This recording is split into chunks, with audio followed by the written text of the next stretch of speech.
Nos acompaña el doctor Fulgencio Severino, médico, cardiólogo, director del área de cardiología del Salvador Begotier y presidente del movimiento Patria para Todos. Con él hablaremos de salud, de la situación del país, de políticas, es decir, analizaremos la situación de la República Dominicana. Doctor, buenos días. Buenos días. Para mí un placer y un honor compartir con ustedes en esta hermosa mañana. Cómo no, doctor, tenemos casi 2 años en pandemia. Desde el traspaso de gobierno nos hemos estado moviendo en medio de una pandemia. ¿Cómo analiza el presidente de Patria para Todos la situación del país en estos momentos?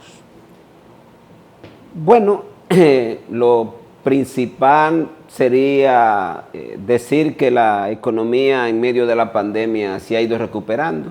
Hay que recordar que el año 2020 fue un año muy difícil para todos y para todas. Es decir, hasta los consultorios se cerraron en los 3 primeros meses después de marzo. O sea, los consultorios que no estaban dedicados a la atención de los pacientes con COVID prácticamente se cerraron. Y así ocurrió con muchas actividades. Naturalmente que todo esto empobreció más a la población.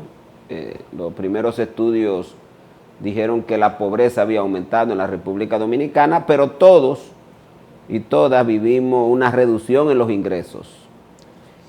Ya en los últimos tiempos, pues, la política del gobierno cambió. Ya desde las elecciones de julio empezó como a identificarse que íbamos a tener que caminar en medio de la pandemia. Y eso ha caracterizado desde julio del 2020 hasta esta fecha. Un poco más, un poco menos, pero ya los famosos estados de emergencia desaparecieron totalmente. Prácticamente no hay ningún tipo de restricción, aunque muchos sectores no han podido regresar a la normalidad. Es decir, que hay muchos sectores que se expresa esta dificultad de estos sectores en que el nivel de desempleo sigue siendo elevado. Se estima que casi un 8% de la población está desempleada. Estamos hablando de la población que busca empleo. Sí. Aquí nada más se cuenta el que sale a buscar empleo, el que ya tiene tiempo y se desilusiona de buscar el empleo por la dificultad para conseguirlo, pues ya no lo cuentan. Pero todavía hay una gran cantidad de dominicanos y dominicanas que aún buscando empleo no lo consiguen. La gente ha tenido que moverse del empleo formal al informal y ha contribuido seriamente a esta mejoría de la economía, pues la expansión del gasto público a través del endeudamiento, que ha sido una característica muy importante desde que empezó la pandemia y que continúa en este año, y naturalmente que los aportes de dominicanos en el exterior hacia la República Dominicana pues han ayudado mucho a que la economía pueda sentirse cierto nivel de actividad, aunque como dije, todavía hay muchos sectores que han sido afectados y siguen afectados por la pandemia. ¿Realmente ha habido cambio en este año y 4 meses de gobierno del presidente Luis Abinader?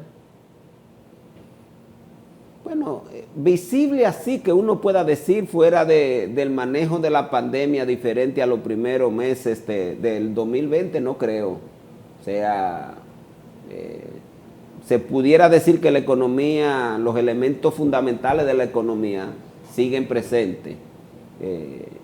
Intenciones de privatización, con esto de la alianza público-privada, los fideicomisos, de ciertas actividades públicas, como esto de la policía, ahora el transporte, que son la característica fundamental del gobierno de Luis Abinader en términos de política económica, es decir, las privatizaciones. Es como si el presidente Abinader, al igual que los primeros años de Leonel Fernández, fuera a concentrarse en entregar una gran parte del patrimonio a un sector privado que no le gusta arriesgarse, que todo lo que lo quiere fácil, porque cuando el gobierno, por ejemplo, este último fideicomiso que el gobierno planteó con el transporte, el gobierno pone 700 millones y los otros, pero no se aclara, por ejemplo, cuando uno mira el contrato, cuál es la tasa de rentabilidad que le ofrecen a los demás, cómo va a impactar eso en el costo del transporte para la población dominicana. Es decir, que pudiéramos decir que esa es la base fundamental del gobierno. En términos de áreas económicas, pues el turismo sigue siendo la base también importante donde el gobierno trata de incidir. En materia de transparencia y lucha contra la corrupción, ¿cómo lo ves? Uno no puede decir, porque recuérdate que si uno recuerda a Danilo Medina, Danilo dijo que le enseñaran a algún corrupto. O sea, habría que esperar que el presidente Abinader termine para uno saber, porque la transparencia hace mucho tiempo que tú te metes a los portales y se pudiera decir que en República Dominicana tú tienes mucha información, pero no significa nada. Es decir, cuando tú te metes a lo que te evidencia son las desigualdades de un funcionario que se gana $500,000 de pesos en una institución con otro que se gana 10,000 pesos en la misma institución, pero hace un tiempo que aquí, por ejemplo, todas las nóminas son públicas. Yo no me atrevo a decir que se identifica una área en la que hay más transparencia que la que hace un tiempo existía. Ya en el tema de la corrupción, pues el gobierno ha mostrado que existen los corruptos en el actual gobierno, porque el propio gobierno, ahí está el problema del Ministerio de la Juventud, ahí tenemos el problema de lotería. Bueno, lotería no, porque lotería fue un enredo entre los riferos. Eso no fue una corrupción del gobierno, un enredo entre riferos fue eso, que ellos se engañaron, sino el de este señor... del INAVIE, INAVIE es uno, el de la juventud. Ajá. O sea que ya hay casos de corrupción, que significa que en el gobierno hay corrupción. Claro, muy importante que el gobierno la acepta, porque el gobierno de Danilo lo que decía era que no había corrupción. Entonces le estaba diciendo a la gente y lo vamos a ocultar, por lo menos, y es una diferencia que hay en el que el gobierno acepta y persigue. Y yo no sé, no me atrevo a decir que persigue, porque sino que lo acepta. Porque cuando tú persigues, tú tienes un sistema de auditoría permanente que mira a ver lo que está pasando. Y yo, por ejemplo, conozco que en el gobierno se compra más caro de lo que realmente se debe comprar. Todo eso va a salir en algún momento. O sale mediante auditoría. Hay que ver si la Cámara de Cuentas se va a manejar con independencia en la medida que empiece a hacer auditoría, o que venga otro gobierno y haga la auditoría adecuada. Pero lo que sí es evidente que en los partidos tradicionales la corrupción es como un elemento común. O sea, la mayoría de la gente que va ahí va a robar, va a enriquecerse, va a hacer lo mal hecho, tú sabes. Entonces, pero lo que hay que ver es, por ejemplo, llama mucho la atención el comportamiento del gobierno frente a la denuncia del ministro de la Presidencia, que es un tema que se ha manejado de manera no muy clara, porque hay un expediente que involucra una área en la que él está involucrado, y sin embargo lo que uno ve es que el gobierno le ha dado todas las funciones el ministro de la Presidencia tiene todas las funciones del gobierno, porque maneja todo lo que tiene que ver con energía, maneja todo lo que tiene que ver con inversión, con transporte. Y cómo tú pones a manejar a una persona tantas áreas del gobierno con tantos recursos, cuando hay un expediente ahí que sea verdad o mentira, bueno, pero tiene que demostrar que es mentira. Doctor, usted como médico, quiero que me haga su enfoque. Usted señaló y criticó al gobierno anterior por su manejo de la pandemia. Incluso yo leí eso en la prensa, usted lo declaró, y usted culpó a ese gobierno de su mal manejo y del aumento, el incremento de la letalidad por su política, ¿verdad?, sanitaria. Yo le pregunto a usted, desde su óptica como médico, ¿cómo cree usted que ha manejado el gobierno actual ese problema de la pandemia? ¿Comprende usted? Por ejemplo, implementación de las vacunas, mucha gente está en contra de las vacunas, pero usted como médico sería interesante escuchar su criterio sobre ese particular. ¿Y qué le parece, verdad? Sí, en un principio el gobierno empezó muy bien con la vacuna. Se puso en el centro de la política de salud la vacuna. Luego, en la medida que el gobierno empezó a dar prioridad a la apertura de la economía, como que no quiso utilizar la vacuna como un instrumento que dificultara, fundamentalmente beneficiar a los hoteles, porque eran los sectores que el gobierno estaba más interesado, porque recuérdense que los restaurantes hasta los otros días estuvieron cerrados. O sea, lo que el gobierno abrió definitivamente fue el gran capital del turismo, con muchísima política, préstamos en los bancos a tasa cero prácticamente, para que la gente fuera, no pedir nada a los que venían de fuera, ni vacunas, ni tampoco pruebas, que todo se lo iban a hacer aquí. O sea, hubo una clara intención del gobierno de que con el objetivo de abrir el turismo, pues estaba dispuesto a todo tipo de sacrificio. Entonces, eso ha traído como consecuencia la situación actual. República Dominicana está actualmente entre los 7 países de América Latina con peor tasa de vacunación, que había empezado bastante bien al principio. Es decir, al día de hoy nosotros tenemos un 51% de la población vacunada. O sea que lograr el rebaño va a ser muy difícil en República Dominicana. Estaríamos hablando de un 70 o un 80% de la población. El otro elemento, la política del gobierno de manejo de la pandemia que uno pudiera analizar, es el acceso a prueba. En principio todo estaba bien, pero de pronto el gobierno cargó en la población el tema de la prueba. Y naturalmente que hay un gran crédito a los médicos. Yo creo que si el gobierno tiene un punto bastante positivo, es el aprendizaje de los médicos en el manejo, porque la gran cuota no ha cambiado nada en términos de acceso a medicamentos, en lo que era antes y lo que era ahora. ¿Por qué antes una tasa de mortalidad tan fuerte y ahora menos? Yo creo que hemos aprendido mucho a manejar los casos.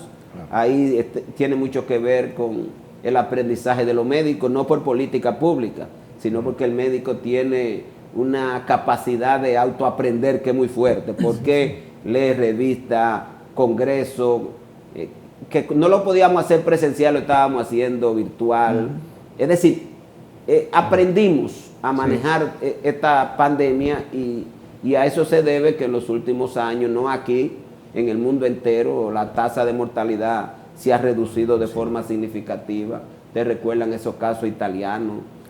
Eran casi camiones de gente fallecida. O sea, hemos aprendido en el mundo entero a manejar esta terrible pandemia y que la pandemia aquí ha tenido un comportamiento. Yo mismo creía que para este tiempo íbamos a tener una tasa de infección más alta, porque habíamos empezado el mes pasado el nuevo rebrote y sin embargo ustedes ven cómo hemos bajado, que es algo positivo. Doctor, mire, tenemos en medio de toda esta situación que se está presentando de pandemia y la preocupación con una nueva variante, la Omicron, tenemos a casi todos los partidos políticos en la calle, en campaña. Tenemos 2 expresidentes en campaña, tenemos a un presidente que dice que no está en reelección, pero hemos visto que ha cambiado su accionar y su discurso. ¿Cómo analiza usted esa campaña electoral a destiempo, ¿verdad?, en República Dominicana? ¿Qué tanto puede afectar al país y a la gente en medio de una pandemia como esta? Pero yo quisiera que usted respondiera a la pregunta después de la pausa comercial.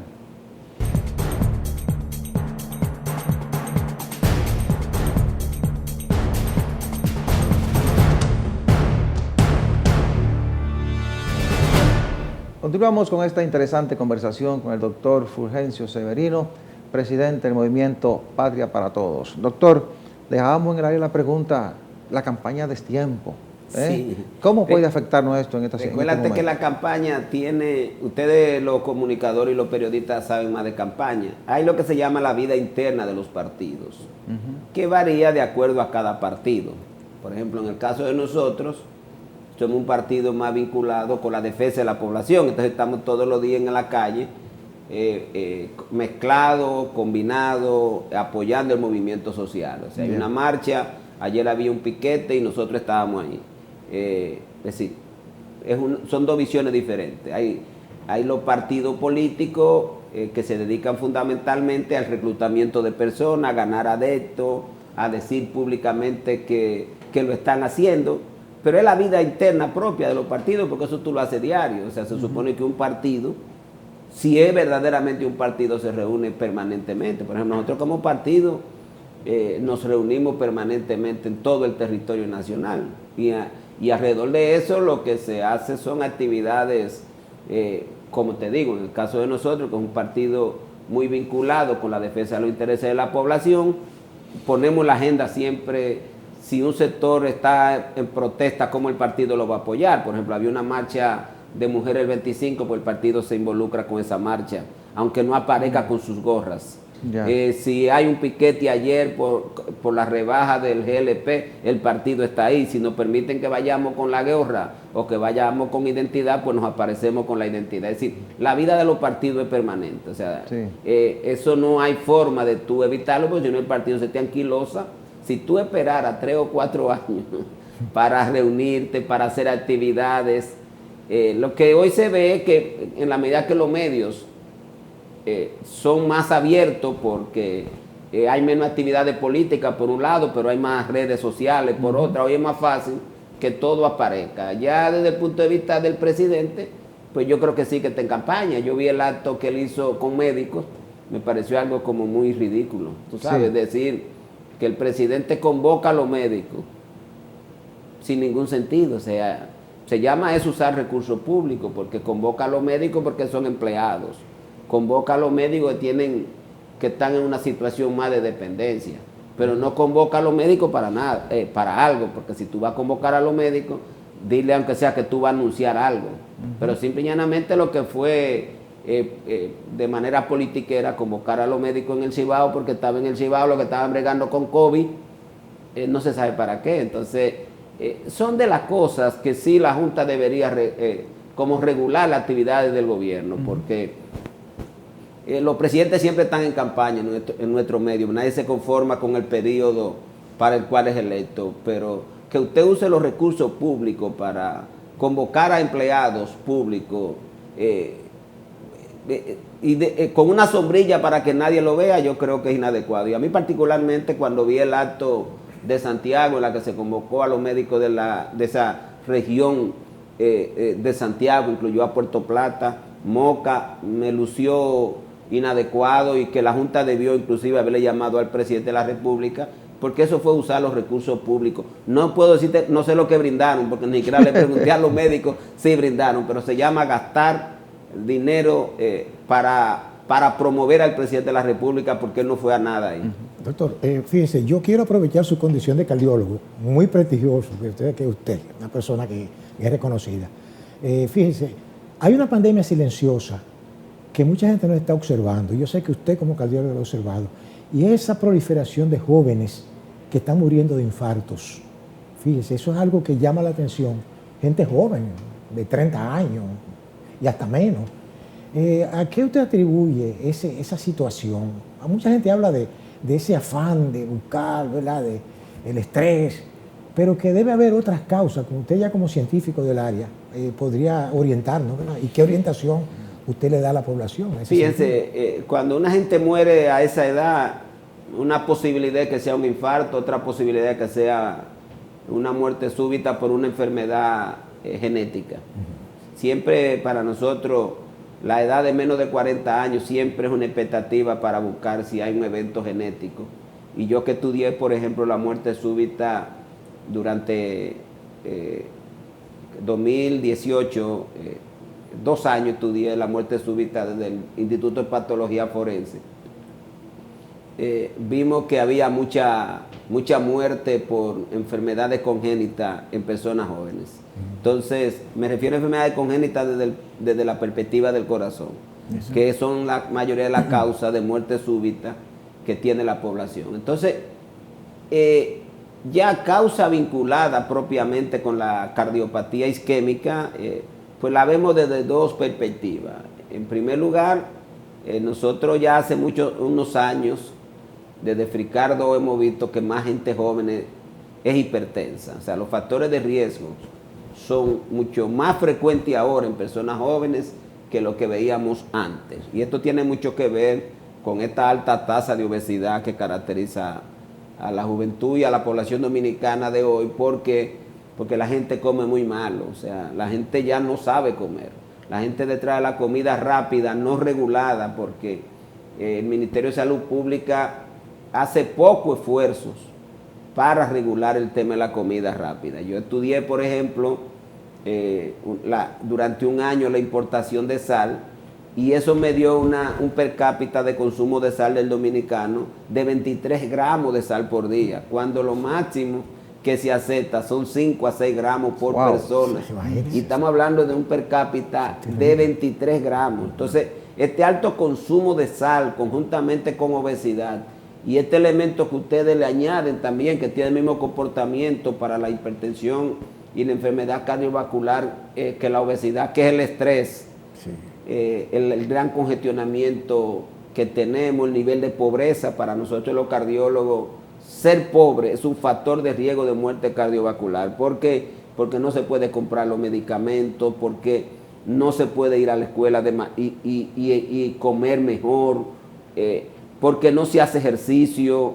Todo esto se ha complicado mucho con el tema y es la principal queja que nosotros tenemos en el consultorio cuando le pedimos a la gente que camine por el tema de la delincuencia. O sea, la gente tiene vida sedentaria, no solamente porque se ha ido acomodando, sino porque hay unas circunstancias que lo obligan a no andar a pie, porque si tú andas con un celular caminando, fácilmente te atracan, te matan. Yo no sé si ustedes han visto las estadísticas. En los años de pandemia, señores, hemos tenido un aumento de la criminalidad de forma estrepitosa. O sea, así es, las violaciones a las mujeres se han incrementado hasta un 41%, las muertes se han incrementado, los robos se han incrementado durante tiempos de pandemia. ¿Por qué? Porque en la medida que la gente se va empobreciendo, todos estos males van empeorando. Entonces, todo este nivel de estrés, de vida sedentaria, de obesidad, de comida mala, pues está consumo excesivo de alcohol que seguimos teniendo como sociedad, aunque ya se fuma menos, pero se sigue fumando mucho. Por ejemplo, cada vez que uno estudia a un paciente con infarto, por ejemplo, yo acabo ahora mismo de hacer un análisis y el 34% de todo el que hizo el infarto es fumador. O sea, wow. Aunque cuando uno mira las cifras, lo que nosotros como Sociedad de Cardiología tenemos es que un 12% de la gente fuma. Si ustedes ven la cifra del Banco Mundial, un 8% de la población fuma.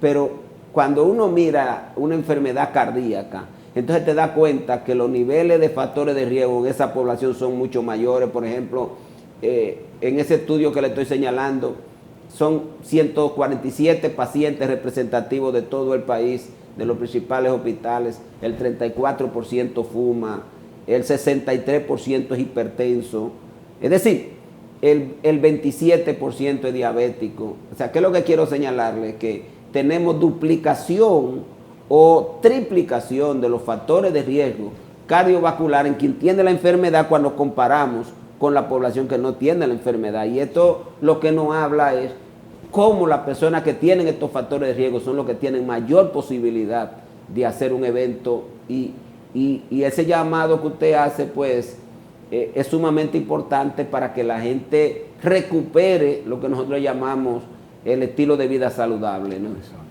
Doctor, se nos ha terminado el tiempo, pero de manera breve, ya conocemos el estilo de gobierno y cómo gobierna el PLD, el PRD, que ahora se transformó en PRM. El propio PRM tiene 1 año y 4 meses gobernando, pero también conocemos los reformistas. ¿Qué posibilidad existe de que surja una figura nueva con una forma diferente de gobernar que reviva las esperanzas de la gente? Bueno, yo espero que la gente me esté viendo. Yo seguro voy a ser candidato por el partido y espero que la gente se incline por aquella persona que hacemos política, no pensando en enriquecernos, porque no es nuestro estilo de vida, mirando el espectro pasado de cada uno de nosotros que tenemos años vinculados a la defensa de los intereses de la población sin tener que estar desempeñando funciones públicas. Gente sencilla, humilde, normal, igual que todo el mundo, que hemos llegado hasta acá producto del esfuerzo, del trabajo, pero sin querer vivir con la vanidad que tiene, que todos estos políticos ahora quieren vivir, y que cuando tú oyes a un político que dice que tiene 5 y 6 casas de campo, tú dices, bueno, es que están sumergidos en un mundo de vanidad que lo obliga a ser ladrones por excelencia, porque para tú, hasta mantenerla, da trabajo, de tal manera que yo creo que sí, que hay un buen espacio, la gente no está contenta con el PRM, el PLD tiene un tizón bastante fuerte, Leonel tiene ahí un pasado que la gente lo va a recordar y que nosotros esperamos que sea base para el rechazo a estos 3 partidos, y que el 2024 sea un punto de referencia para construir una nueva esperanza en la República Dominicana, porque la gente sigue teniendo sueños de vivir mejor. Estos políticos se lo han troncado durante años a través de la corrupción y la política que solo benefician a los más ricos. Entonces, el 2024 tiene que ser un escenario donde la gente vaya a votar para que el gobierno sea un representante del pueblo que lo elige, que las políticas públicas sean para beneficiar a ese pueblo y no a una minoría, como ha estado ocurriendo. O sea que yo tengo la expectativa de que el 2024 los grupos progresistas y de izquierda como el MPT, pues seamos favorecidos por la intención del voto de la gente. Bueno, doctor, agradecemos que haya aceptado venir a compartir sus ideas con nuestros amables televidentes. Hemos conversado con el doctor Fulgencio Severino, médico, cardiólogo y presidente del partido o movimiento Patria para Todos. A ustedes, muchísimas gracias por la atención prestada. La cordial invitación para el próximo domingo a la misma hora y por este canal. Buena suerte, buenos días.